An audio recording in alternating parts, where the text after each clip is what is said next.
Welcome, folks. Let's dive right in.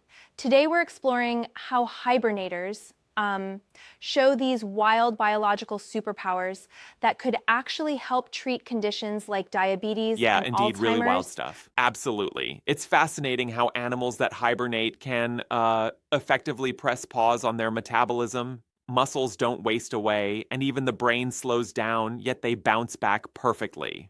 Exactly. It's like they have these built-in genetic regulatory switches, particularly around the FTO gene cluster, which in humans is known as a key factor in obesity issues. That's so interesting. Right, it's almost paradoxical. A gene region that in humans is linked to obesity might actually be the secret sauce for hibernators' metabolic resilience.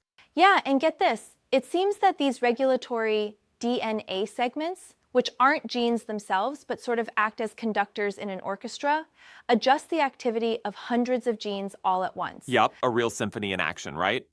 Definitely. That orchestration allows hibernators to, say, build fat reserves before winter and then burn them slowly and steadily throughout hibernation. Exactly. It's like they have this superpower to regulate their metabolic rate so precisely.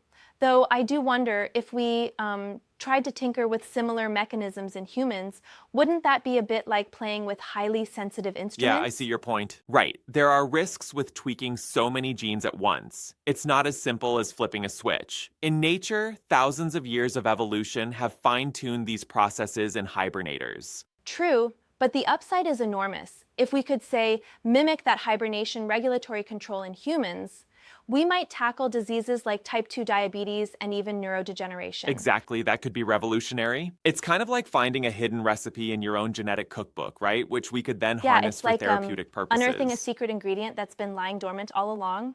Absolutely. And the studies even showed that when these hibernator-specific DNA segments were altered in mice, there were real changes in weight gain and recovery of body temperature.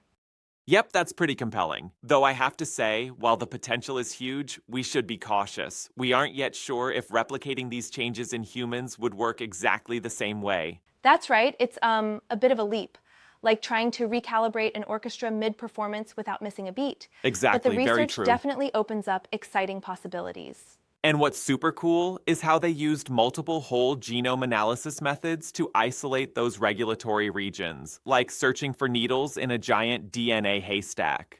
Yeah, it's impressive. These overlapping approaches help pinpoint the key elements that might eventually, if we're lucky, be tweaked to unlock our own metabolic resilience. Absolutely. Even It if we all have a comes long down way to go. nature's brilliant design. Well, it's definitely an area to watch. There's a lot of promise here for treating some of the toughest age-related and metabolic challenges. No doubt about it.